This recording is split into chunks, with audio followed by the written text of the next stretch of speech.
The Hilton sale is on. Now through September 29th, you can save up to 20% on stays this fall and beyond. Long weekends, last-minute getaways, holiday gatherings. There's a Hilton stay for all of them. More moments, more experiences, more destinations. Now 20% off for a limited time because it matters where you stay. Don't wait. Book by September 29th and save up to 20% at Hilton.com. Terms apply.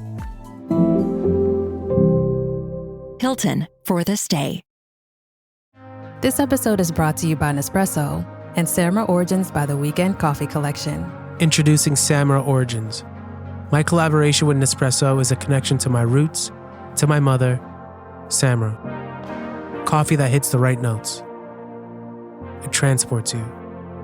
Crafted with unique notes and bold, soaring flavors. Experience a taste that moves you. Nespresso and Samra Origins. Discover more at Nespresso.com. So now you're suing him for the money you paid him. Right. All of it. And the money you paid your friends. Right. And cigarettes and coffee money. Yeah, well, and that way you have a completely free garage in your backyard. This is the plaintiff, John Piazza. He says he hired the defendant to build him a garage, gave him a down payment, and then the guy took off. The defendant's nothing more than a con artist who needs to be stopped before he does it to someone else. And he's suing the louse of all louses for the $1,500 he gave him.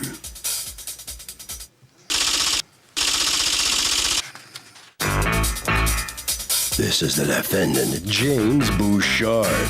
He says the plaintiff changed his mind from a woodshed to a metal one. And the one he ordered online was nothing like the one they looked at in the store. This new one was a monster which needed a cement foundation and then needed to be bolted into that foundation with 118 bolts. He told the plaintiff he'd need more money to complete this much bigger job, and that's when the guy balked. He's accused of disappearing with a do-re-mi.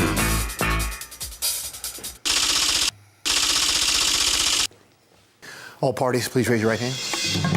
What you are about to witness is real. The participants are not actors. They are actual litigants with a case pending in civil court. Both parties have agreed to drop their claims and have their cases settled here before Judge Marilyn Milian in our forum, the People's Court. Be seated. Come to order, please. Litigants have been sworn, Your Honor. Thank you, Dennis. John Piazza, yes. You are suing James Bouchard for $1,500 that you say he owes you for construction work that he did not complete.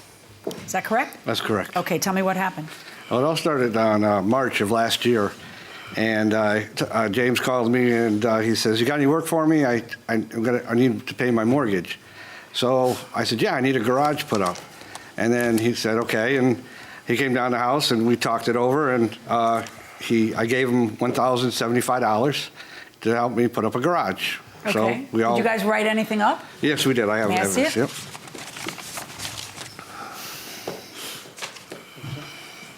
All right, so he's going to build you a wooden shed of a Right. certain size with these specifications. Right.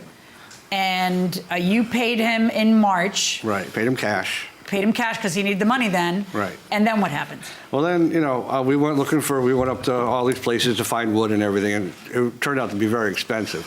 So he said to me, "Well, why don't you buy a metal one?" So I said, "Fine." I said, "Where do I get one?" So he told me these two places to go get them, and of course I went there and with him, and I ordered one, and I waited about 6 to 8 weeks to get it in, but they canceled it on me because they said they couldn't get it for me. So I said, now what do I do, So he says, "Well, why don't you try online?" So I went online and I found one online and I bought it. And it took another 6 to 8 weeks to come in. So now we're in October sometime. And the garage came in and he goes, "Well, you're gonna have to put a floor in it." So I said, "All right." So I said, "Put a floor in." He sent me back out, got more wood, and I went to put the floor in. He goes, "Well, that ain't gonna work now. Now you gotta put a cement floor You in." went to put what kind of floor in? A wood floor. And then that didn't work. So I ended up putting a cement floor in. Well, the winter came, and now it's coming spring. I kept in touch When you with put in him. a cement floor, it's October. Right, Was they the can plan still do that it. he would build the metal shed, put it together for you? I What was did you end up hoping- buying? A Quonset hut, like those round top things, I like have the army pictures of barracks? it right here. Okay, let me see it. Evidence. And then, so whose decision is it to wait until spring at that point? Well, it was the snow fell. It was October. We had that big snowstorm of last year. Okay. And you know, so May he came around. Okay, He goes, I guess what I'm a little bit lost about is the guy agreed to build you a wooden one. Right. And you have something else going on now.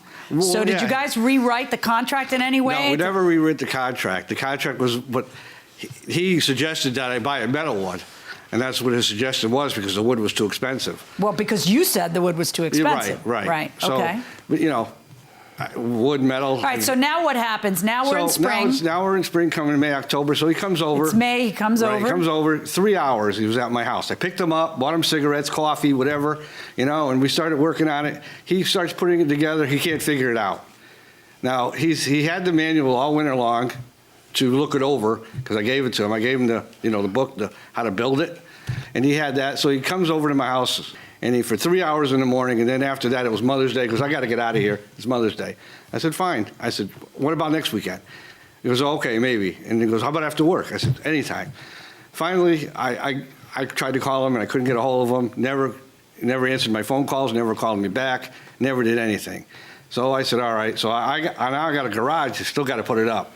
So I called a friend of mine from Florida, another friend of mine from Stafford Springs, and they both came over, and I had to pay him. Well, I gave both of them $200 each, you know, to help me put So up now my you're shed. suing him for the money you paid him. Right. And, All of it. And the money you paid your friends. Right. And cigarettes and coffee money. Yeah. Well, and that way you have a completely free garage in your backyard, because then you wouldn't have paid anything for it. If he has to pay you back what you paid him plus what you paid your friends, then the net result for you would be that it would be completely free, right?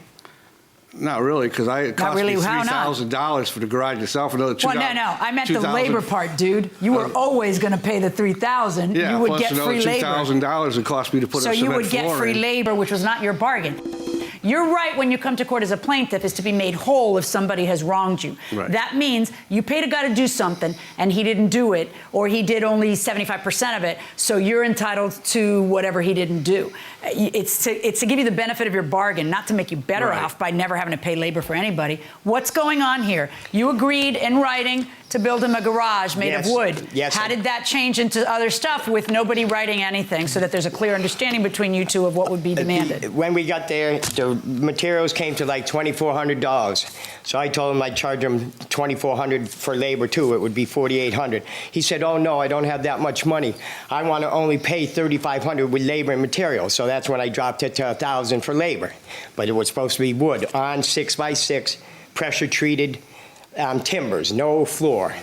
Then he goes, and I never said anything about a metal shed. He suggested they might be cheaper, so he went. For him? Yes. Because you were always going to build a Yes. shed where he bought the wood. Yes. So he doesn't want to spend the money on the wood, so he decides to get a metal one. That wasn't your suggestion No. to him? No. Okay. So he told me he got a shed. So when I went up to see it, this is a big steel construction shed, you know, and it detailed prints and everything. And in the prints, it has a detailed foundation plan that he had to put in to cover the warranty. So I told him he has to get a foundation guy and make sure he puts in all the bolts where they belong. So I helped him a few times, and I said, What does I helped him a few times mean? I helped him like 3 hours one day, like he said, and then 6 hours another day. Okay, but he says that one day you worked for 3 hours and then said, I got to go. Yeah, Saturday afternoon. We had a party. And had you already done the 6 hours, or the 6 then hours the was following like... weekend. Okay, so according to him, he I don't came and remember. gave you 9 hours. That's not true according to you? I don't remember the other 6 hours he gave. He only gave me 3 hours, and then he was vanished. There was no 6 hours after that. I can't figure out 6 hours. Really. Okay, whatever. I'm not arguing with you. Unless the That's 6 Don't argue hours- with each other, argue with me. Plus all the running around that I did with him, all the hours I spent with him, I drew up a plan for the wood shed for him. Well, who built this? This came in all in pieces? All in Yes. pieces, yeah.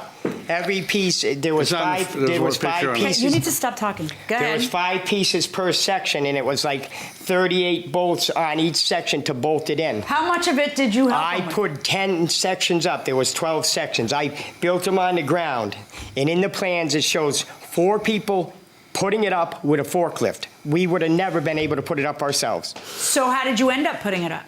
I had 2 friends. It took them a day to put it up. But did they have a forklift? No, I have a tractor. There's a picture of it right there. Right, I have a big tractor, and it was very simple, actually. How long have you two known each other? About a year and a half.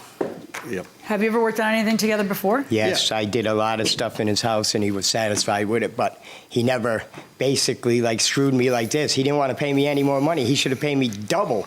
He didn't want to spend more than $3,500 to begin with, and then he goes out and spends $38 on a shed and then $25 on a foundation. Basically, he screwed me from the beginning. Welcome back to the People's Court. Harvey Levin here. So, as a group of people, are construction people as reliable as any other group, or are they worse? What do you think? I think they're worse. Why? With the economy, it's really come out that they don't have as much business, and now it's showing that they... But if they don't have as much business, they're going to be more reliable for the customers they have. Are they generally slackers, or are they as good as anybody else? Oh, I think it depends on the person. It does depend on the person, but, certain groups have certain, reputations. Do contractors deserve the reputation of being unreliable? No, I don't think so. What do you think? I think they do. Why? They do it to themselves. A lot of times they grab the money and they run. You cannot really check on them. Well, that's the bad rap that people hear. The question, is it true going inside the courtroom? What happens, it often happens that people have an agreement and then somebody changes their mind and then you just drop another agreement and nobody feels, as you so eloquently state, Yes. nailed. And so, but then it would be clear, all right, listen, this is a lot more work. I'm not going to do it for the $1,000 that you got me through my tough time with. I will give you 10 hours of work and you got to figure out something. But, you guys have this, this is where the breakdown happens, is that he changes what he wants out there and then he expects you to put it up with him. And then you do not. You feel like... I did enough hours, yes. Yeah, but is it up to you to decide that when you don't have an agreement by him, like you guys didn't renegotiate this, it's just your way or the highway that you're done, and is it fair of you to think that if you have a contract with a guy to put up a wood one, which is kind of easy if you're a carpenter, it's really easy, and then you have this marine hut and you want to get it all together that required 2 guys, not, double the personnel, it's kind of, you're both wrong. And then you want him to return every penny as though he never worked there at all. I don't remember that second day. Not it didn't happen, but I don't remember that second day. You don't argue that he went to Home Depot with you, that he helped you to try to find it, that he, that he had the manual, that he studied the manual. And to begin with, I didn't approach him. He came and asked me if I could build something. Well, wait a second, though. You say, according to him, you did that because you needed mortgage money right away. I did that day, but I didn't go and approach him and ask him for work. He came to me. And then I said, well, I could use money now. I'll do it for that. That's what I agreed on. You do see that this is qualitatively different than putting up a wood structure, right? No, I think this is a lot easier, actually, because all of this is bolts. You don't got to do any cutting or anything like that. You got to screw everything into the foundation.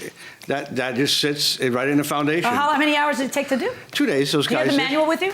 No, I don't have. That would be really nice for me to be able to see the manual.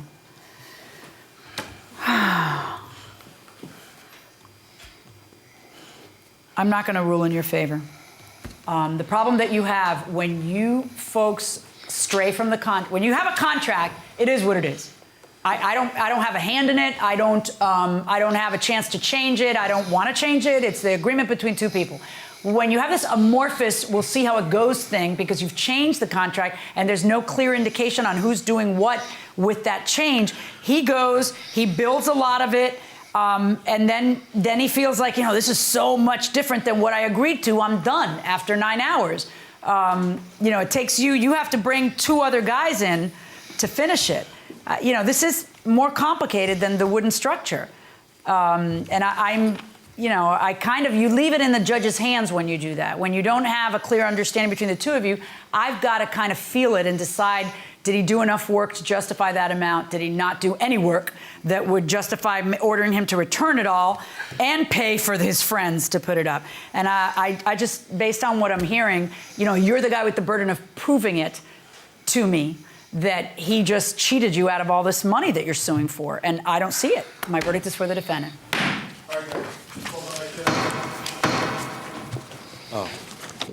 So the judge rules that the defendant is entitled to what he got paid. Step on in here, meaning you collect nothing in this case. What's your reaction to that? I think she was wrong. Definitely wrong. He didn't only work 3 hours. It's not worth $1,000, no matter what. Well, when you changed the structure, why didn't you make up a whole new agreement? We should have made that whole new agreement. Yeah, That was our biggest mistake. All right. Head right down this way. Yeah. You win your case. What's your feeling coming out?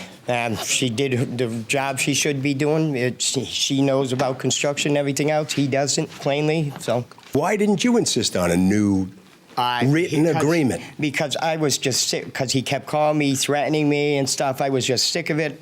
I was going to help him to begin with, but then when he kept calling me. 4 words. Let's put it in writing. Yep. Well, 5 words. He lost. I won. So. Harvey. A word of warning, if you ever make a change to an existing contract, you had better get that in writing. If it's not in writing, trust me, when things go bad, the other side's going to say, we never said that. That'll do it for this case. Litigants for the next case on the way into the courtroom right now. When your investors, customers, and workers demand more from your business, make it happen with SAP. The AI-powered capabilities of SAP can help you streamline costs, connect with new suppliers, and manage payroll, even when your business is being pulled in different directions. To deliver a quality product at a fair price while paying your people what they're worth too, so your business can stay unfazed. Learn more at sap.com/uncertainty. Disney and Pixar's Elio has a new home.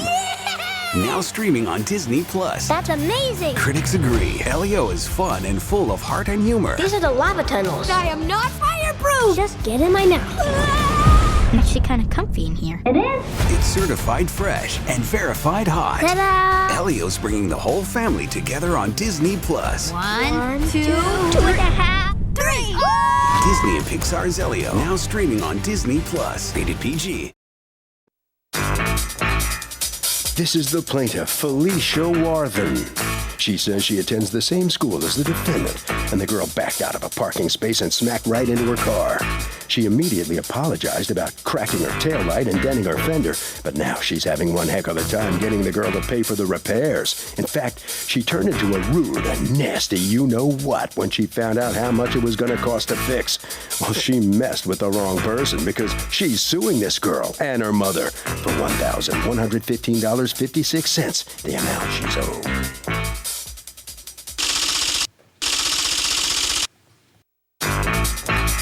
These are the defendants, Lourdes and Catherine Reyes.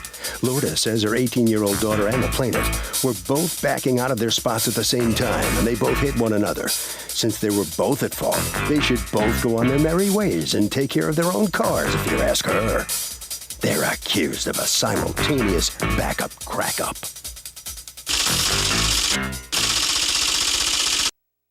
All parties, please raise your right hands. Welcome back to the People's Court. Next case on the docket, the plaintiff says the defendant hit her car while backing out of a parking space, but the defendant says it was a mutual collision, so no one should pay the other. It's the case of nice rear. Okay, Felicia Warthen, you are suing Lourdes and Catherine Reyes for $1,115.56. The estimate to repair your car after the two of you had a car accident in the parking lot. What happened? I was backing out of the parking lot, of the parking space to my right. And what does to my right mean? Come on over here. Does this look like the parking lot? Yes. Okay. Pick a car. Pick a car, any car. This is me. Okay. I was backing out this way. Okay. And Catherine was backing out straight. Okay. My car is hit on the left side. I have damage. Put the two cars together where the point of impact is. That's where the point of impact is? Yes. Her bumper to the side of your car? Yes. The side of your car? Yes. Okay, so let me see the pictures. Okay, and then so what happens?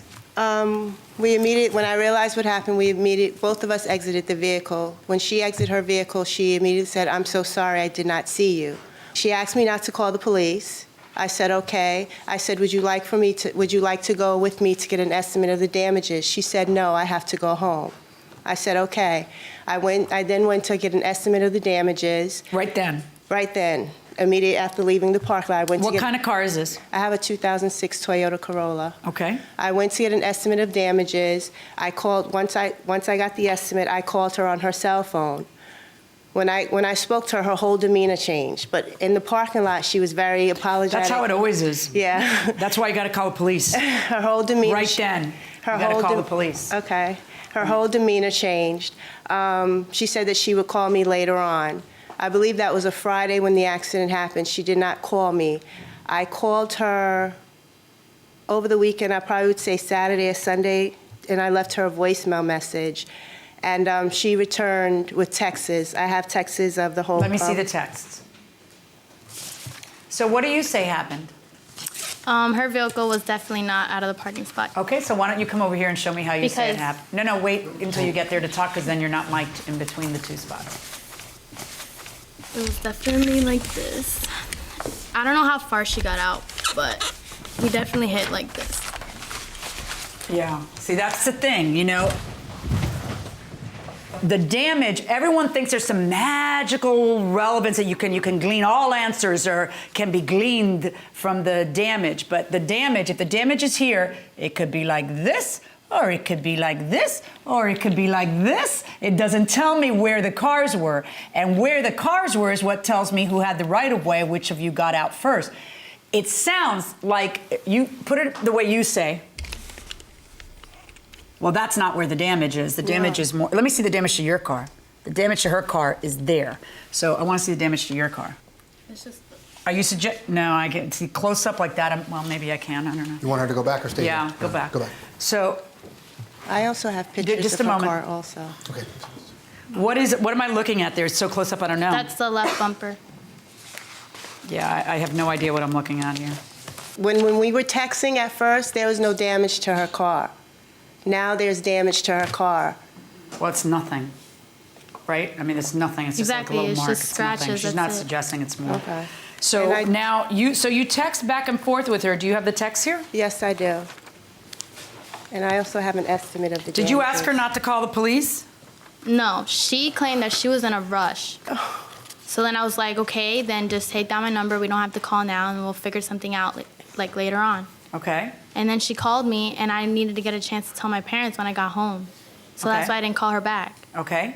And then we finally spoke, I think, the next week. Okay. About Why my a whole parents week? were. No, like 4 days later. Why 4 days Because later? we were figuring out what we were gonna do. Who's we? Me and my parents. You needed 4 days to figure out what you were going to do? It's either your fault or it's not. Well, I don't think it's my fault because we were both backing out at the same time. The problem is what her version of the events is that you were kind of acting like it was your fault. Let me see the text. No, I came out and I said, look, she said, did you see me? I said, no, I'm sorry, I did not see you. I didn't come outside of the car and just say, I'm sorry for apologizing for hitting her. She asked me if I saw her and I said no. And that's fine. I understand that you might just be polite. That part doesn't, it's that when you add that to her calling you to talk about it and you taking 4 days to figure out what to do, it kind of looks like, I don't know. I mean, But in any event, so now, hi, it's Catherine. I'm out of state right now. I was all weekend, so I will call you later once I get home. Sorry for the wait. I'm going to be home around 9-ish. If you won't be up or will be busy, let me know so I can just call you tomorrow. Tomorrow's fine. Okay, no problem. Again, I apologize for the wait. Good morning, Catherine. I am just wondering when you're going to contact me. I believe enough time has passed. I spoke to my dad, and he says, since we both backed into each other at the same time, it wasn't yours or my fault either. I'm not sure if you saw me, but I did not see you. We both did it. Therefore, I think we should each pay for our own car's damage. It's not quite like that. See, if it's both your faults, you think it means that you just both pay for your own damage. You have very little damage. She has $1,000 worth of damages. Eric is calling you. Okay, that's fine. Should I decline it? Yeah, decline it. I don't know how long you've been waiting for Eric's call. You respond, if we'd both backed out at the same time, it would have been bumper to bumper. And it was not. I went ahead and filed a police report. I'm taking further action. I don't understand why your insurance can't pay for my damages. Do you have insurance? Yes. That covers you? In whose car is this? In whose name is this car? Mine. Just yours? Is she a listed policyholder? She should be. She should be. Yeah. Except for it gets expensive when you put a teenager on. How old are you? 18. Yeah, she's not on that policy, is she? Eric, you are being very insistent. Who's Eric? A friend. Boyfriend? No. You have a boyfriend? No. Does he want to be? Apparently. He wants to be, and he wants to be right now.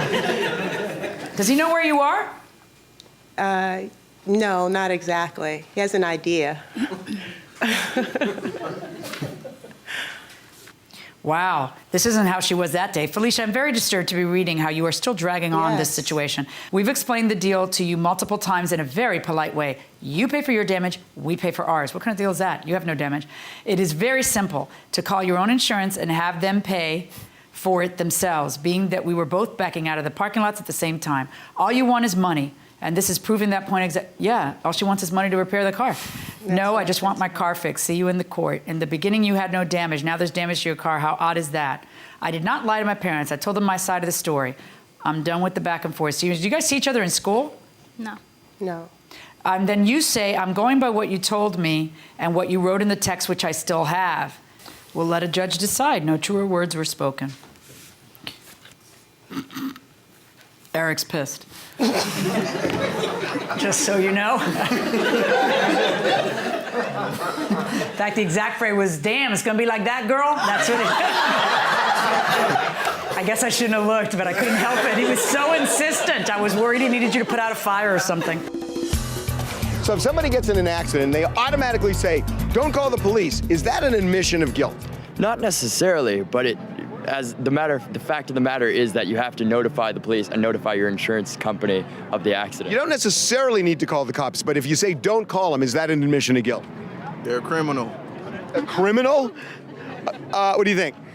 I think it could depend on the situation. I mean, if it's just a rear end, it wouldn't necessarily need the cops, but... But when you say don't call the police, does that mean they feel like they were responsible? Probably. It could mean they have something else to hide. Yeah. Oh, they've got a body in the trunk. I got it, going inside the courtroom. You know what? I gotta tell you two things. First of all, so that you understand, because you're very snooty about your position on this, I want you to understand what the law is on this. Assuming it was both your faults, because you're both pulling out, it doesn't mean that you get to handle your damage and she gets to handle hers. What it means is that each of you are responsible for for half of the other person's damages. That's the law. Not, I'm just gonna go my way because I don't really care about my car and you're gonna have to pay all yours. That's not the law. I don't know who told you that was the law, but that's not the law. So where did you get that idea that you could just walk away if it's both your faults, because you're both backing out? I didn't get it from anybody. I just assumed. Yeah, no. And she was basically telling me to pay for the whole thing if you say that. No, I know she's saying pay for the whole thing. And the only way that you would have to pay for the whole thing is if I were to believe that, in fact, she had pulled out first, so she had the right of way. And these are difficult cases because I wasn't there. Mm-hmm. You know, I kind of wish I could beam myself there so that I could see it, but I wasn't there.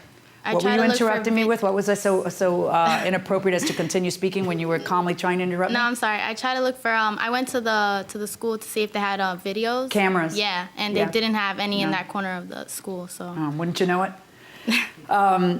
But I got to tell you, my hunch is that she was out first. And my hunch is that because of the behavior of the parties. Not just at the time, but shortly thereafter. Your first words are, I'm sorry I didn't see you. Then, when she calls you, you admit to me that you spend a week or 4 days, depending on which answer I take, thinking about what your position would be. That's something somebody does when you feel culpability. That's not something, what can we cook up that won't cost us money? When you left the message, did you say how much the damage was? When I telephoned her immediately after leaving the place, I told her, and that's the amount. Did you say the amount of the damage? Yes, I did. That's why they spent 4 days thinking about it, because it wasn't a $200 accident anymore. It was a $1,115 accident. Yeah, I'm going to rule in favor of the plaintiff in this case. $1,115.56. Good luck, folks. Thank you. Well, the defendant's going to have to take responsibility for the accident here. So, you prepared to do that, as the judge has ruled? Yeah, it's okay. What accounts for your drastic change in behavior, attitude toward her between the time the accident happened and then in subsequent communications? I mean, I felt like I was guilty at first, but then after I thought about it and we backed out at the same time, so I didn't want to take all the fault. All right, head right down this way. Come on in here. So you sue, you come to court, and you win. Satisfied? Yes, justice if served. Yes, I'm very satisfied. Thank you. Eric is mad. Can we stop? How you going to deal with that? him? You got to deal with Just him. a friend, though. Oh, just all a right. friend. Harvey? Here's my best advice. When you get in a car accident, keep the chit-chat to a minimum. What you say will probably end up hurting you. Just do what you need to do, exchange information, and drive away. That will do it for this case. Litigants for the next case on the way into the courtroom right now.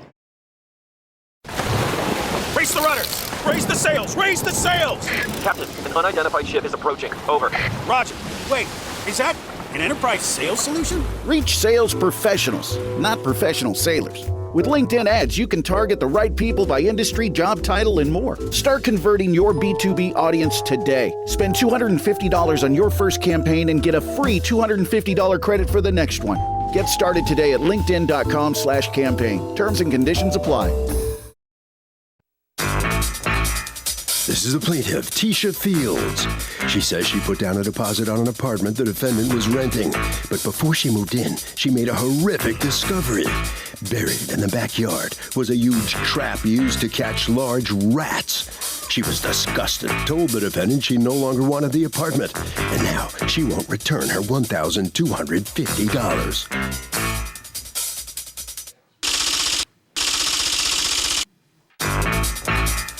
This is the defendant, Roberta Binyard. She says the plaintiff was only upset she couldn't use one of the hallways to store her stuff, and that's when she demanded her money back. The plaintiff is simply not entitled to a refund. She's wasted everyone's time, and just because she had a change of heart doesn't mean everyone has to bend backwards for her. She's accused of renting a rat trap.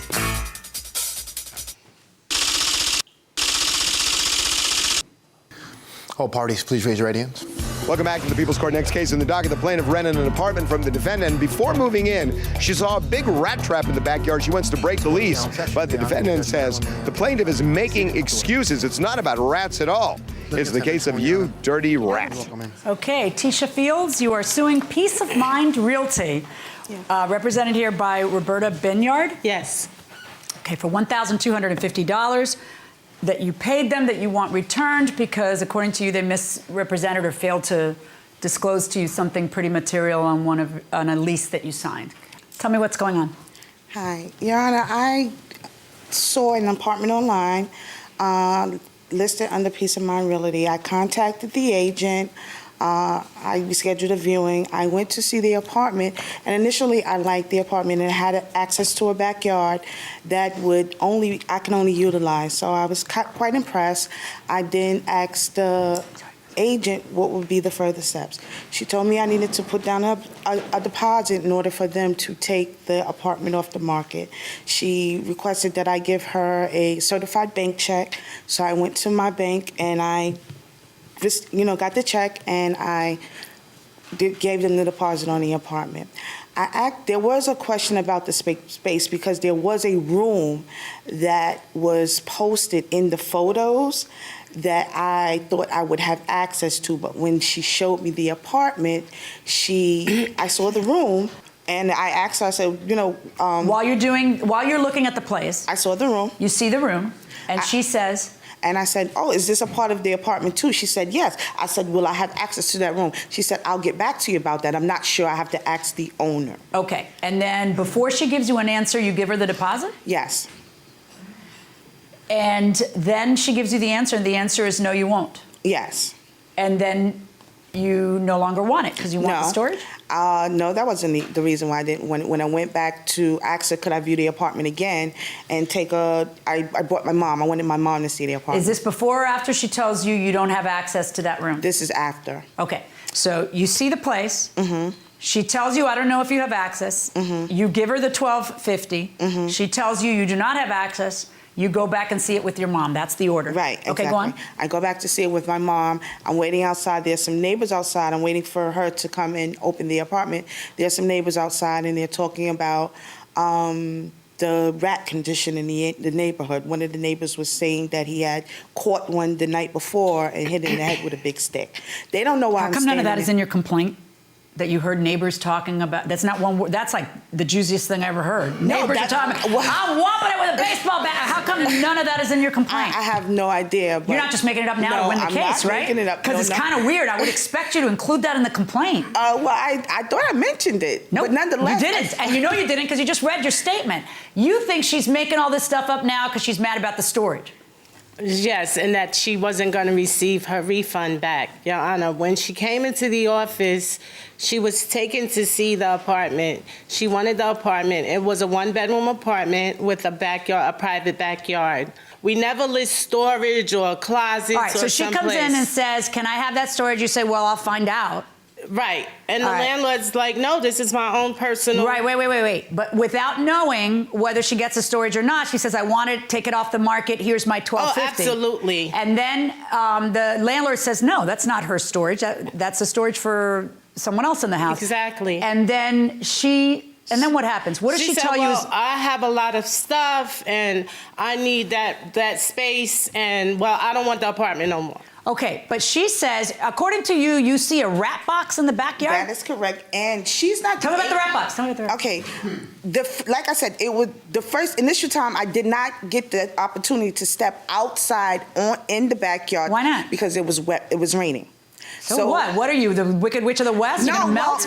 well, there was a cemented part, and I Whatever. stepped out. So you rent an apartment without that's a one bedroom with a backyard that is exclusively yours, but you don't look at the backyard. Got it. All right. So now after you've rented after you give the deposit, which you understand is to take it off the market. I mean, the deposit is, unless you have a good reason that they fooled you, which is what your theory is here, you know you don't get back these deposits. They're non-refundable by default. I wasn't explained that. Okay, hold on. You have pictures of your office where she was with signs that say non-refundable deposit. What would you think it would be? The whole idea is that you're getting something for getting the deposit, which is they don't get to talk to anybody else. It's all yours. Well, why would you think it was refundable? Your Honor, those photos, whatever photos she's talking about, they weren't there. I haven't even seen them yet. I'm sorry, Your Honor. We've been there for 9 years, Okay. and they've always been there. Please note, refunds on deposits require written requested facts. Refunds will be processed in 5 to 7 days. If you are withdrawing an application that's already been approved by the landlord, you will lose your entire deposit. This one was already approved by the landlord, right? No. Commission is earned when the broker has obtained oral agreement between the landlord and the tenant on essential terms of the tenancy. Had a lease been signed? No, right? No, she was coming in to sign a lease that day when she said she no longer wanted the apartment because she that used was storage. when in relation to you telling her you don't have the storage? Was it the same day or the next day? It was the same day. No, that's not true. So you go to the backyard, and according to you, you hear everybody talking about how it's Planet of the Rats, and one neighbor talks about having to beat down a rat with a baseball bat, and then you see what? A black box semi-buried in the yard, outside in the dirt, because there's a... in your, what would be your backyard? What would be my backyard, Okay, yes. and how big is the box? It's a big black box that Like they this? use in the city to catch rats. Okay. Your Honor, can I just say something? No, hold on. And then you see that, and what do? I said, oh my God, this means that there's rats back here. The real estate agent who showed me the apartment. Oh, it's not her? It's not her. Okay, go on. It's not her. She saw it too. And Okay, she where's the even real estate said- agent that showed her the apartment? Why She's isn't that? no longer with us. Okay. But I was privy to... Why is she no longer with you? everything. She Well, found not another... privy just means it's hearsay. It means somebody Right, told she you. was- But what my question is, why is she no longer with you? She found another job. Okay. So according to you, she sees it and what? And she says, ew. Yeah, I'd say. And she shaked her head too, like I wouldn't want it either. Right. And then what happens? And then I said, well, I'm not taking it down. She said, I understand. So if you see a rat trap, but you don't see any rats, and you have a lease, can you break the lease on that basis? I would think you can't, because you haven't seen a rat, and they might just be putting it there just in case. Well, who does it just in case? You usually do it if there's a rat, right? I mean, if there's a rat, you should be able to break the lease, you know what I'm saying? But you haven't seen a rat, you just see the trap. Yeah, but it's like if you see a rat, you should be able to move out. Like, why? You don't see a rat, you just see a trap. Going inside the courtroom. Is there any email traffic between you guys or any text that would prove up either one of your versions? There's an email from from me and the initial agent that identifies me not wanting the apartment. It doesn't mention the rats. And then what about you? Do you have any texts or emails from her between her and the original agent or anyone in your office? Nothing. Okay, let me see what you got. But it clearly states that I had Let me see what it clearly to take the states. apartment. I'll be the judge of what it Okay. clearly states. Wow, it's a lot of text. All right, here we go. Okay, now on June 15th, after you've given the deposit, hi Shay, I forgot to ask if the other little room outside the apartment is part of the space and can be used for storage. Okay, that's 5 days after you handed the deposit. Okay. Peace Realty answers, I can find out and let you know. And you say, okay, I also seen the room in the apartment photo, so I just wanted to make sure. The apartment has only 2 closets, so if it's accessible to me, it would be great. The landlord says you would not have access. You hear that on the 18th. So it's not true that you rented it with the impression that you'd have access, because you don't even ask until 5 days later. Well, the super I automatically and you say, I keep forgetting to ask you. Because I automatically assume because it was a part of the photos. What you said was that you asked, and that, you know, on that day. But in any event, would the super be willing to share the space? Because I got a lot of stuff. I'll find out. And then on June 20th, they tell you the applicant, it was texted. You don't know this. Because, right. But Peace Realty texts you, I spoke with the landlord and you're accepted. So if you want, we can get the leases prepared. And you say on June 21st, I'd like to see the place one more time, take further measurements now that I know I won't have access to the other room. If I have to get rid, you say, if I have to get rid of too much stuff, then I don't want it. Couldn't you show me something else? Is there ever a text about rats? No. Was there a box about with rats in the back? Was there one of those? No, ma'am. We rented that apartment a couple of days later. But do you know for a fact, would you ever go out there? I'd go to that apartment when Have you ever seen a box out there? No, ma'am. Did you know she was claiming that there's a rat problem? Never heard of it. But did you know when you got the lawsuit that that's what she was saying? No, never heard of that. Wait, but didn't she say that in the lawsuit? In the original lawsuit that she filed, she doesn't say about a rat problem? No. Primary reason for claim, deposit. Not one word about rats in your original claim form. You know what? Nice try, no cigars. $1,200.50 that you're asking for them to pay you because you ended up changing your mind on an apartment. I am not going to order them to pay. That is a forfeited. And in fact, you guys didn't even, you spent all this work and you didn't even make any money on it. Because by the 25th of June, that landlord says, what the heck? I had a tenant. Exactly. What's going on? Which is what they pay you for too. Right. All right, now, verdict for the defendant. Thank you, Your Honor. So the plaintiff comes out empty-handed. Her suit goes down the rat hole here. What's your feeling on the outcome here? I think that they did a lot of lying. Why did you mention rats before you got into this courtroom? Because that was the case. That's not even the person the agent who showed me the apartment. Okay, all right. Good luck to you. Right down this way. And all right, what do you think happened here? Step in here. Well, I just came and I told the truth. She never once mentioned anything. What was the problem with this customer?